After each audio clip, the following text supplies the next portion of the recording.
પછી વળી લીલાની વાત કરી. તેમાં કહ્યું જે મહારાજ આની ઉપર બહુ રાજી થયા. એમ પણ રાજી કહેવાય એ જુદી રીતનું ને જે સિદ્ધાંતનો રાજીપો તે તો પહેલાં પ્રકરણના 19ના વચનામૃત પ્રમાણે તે આજ્ઞા ઉપાસનાને મૂર્તિમાં જોડાવું તે આજ કરો કે લાખ જન્મે કરો, જ્યારે કરશો ત્યારે મહારાજ પાસે રહેવાશે.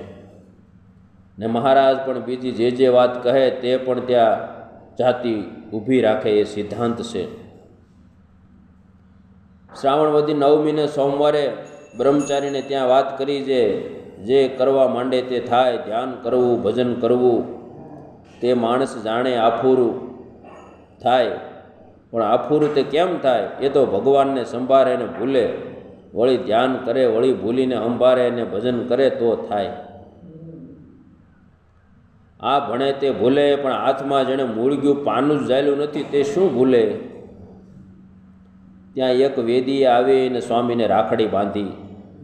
તે પછી વળી વાત કરી જે સગુણ નિર્ગુણ પણ હરિભક્તને જાણ્યું જોઈએ. નીકળતો ગોથા ખાય તે ઉપર કાર્યાણીનું 8મું વચનામૃત વંચાવીને કહ્યું છે માતા જશોદાજીને મુખમાં બ્રહ્માંડ દેખાડ્યું અને અક્રૂરને શેષશાહી રૂપે દર્શન દીધું અને અર્જુનને વિશ્વ રૂપે દર્શન દીધું. એ બધું તો એનું કાર્ય અને કારણ તો કૃષ્ણ પોતે એમ કહ્યું.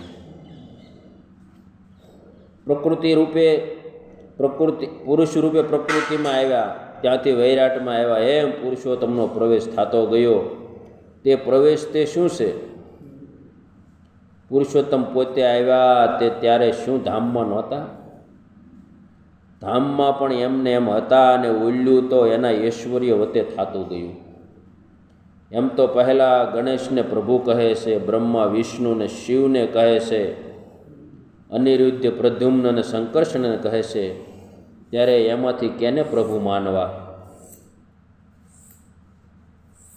ત્યારે એનું તો એમ જે કે જીવની કોટિયું, ઈશ્વરની કોટિયું, બ્રહ્માની પણ કોટિયું ને કોટિયું છે. એ સૌના કારણ તો મહારાજ પોતે એમ સમજે ત્યારે મજકૂર મેળ્યું કહેવાય. ને અનંત કોટી રામ, અનંત કોટી કૃષ્ણ અને અનંત કોટી અક્ષર મુક્ત એ સર્વેના કરતા છે. સર્વના આધાર, સર્વના નિયંતા અને સર્વના કારણ મહારાજને સમજે ત્યારે જ્ઞાન થઈ રહ્યું. શ્રાવણ વધી 60ને દિવસે વાત કરી જે બીજું બધું ભગવાન કરે, પણ જે ભજન ને નિયમ પાળવા એ બે તો કોઈને ન કરી આપે. એ તો પોતાને જ કરવું પડે. તે જો કરે તો થાય. ભગવાન, સાધુ, શ્રદ્ધા અને સત્શાસ્ત્ર એ સારવાના હોય તો પ્રભુ ભજાય. એમાં શ્રદ્ધા નથી, બાકી બધું છે. આપણામાં ખોટ કેટલી હોય તે જો કહેવા માંડીએ તો ખબર પડે, સૂજે. તેમ આમ તેમ કરીએ પણ અંતે એમ કરાવવું છે તે વાતમાં કહેતા જઈએ છીએ.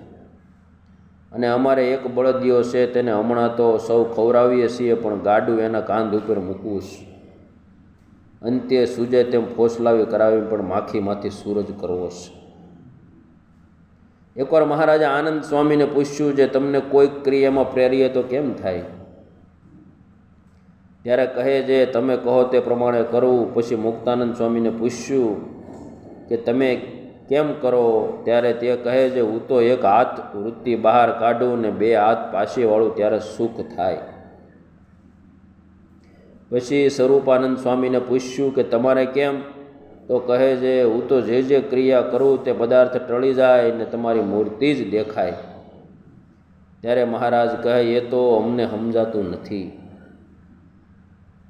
ત્યારે તે કહે છે જેમ તીરમાં લીંબુ પડ્યું હોય ને તે તીર જ્યાં માંડે ત્યાં લીંબુ દેખાય પણ નિશાન ન દેખાય, તેમ તમારી મૂર્તિ દેખાય. એમ તમારી મૂર્તિ દેખાય છે.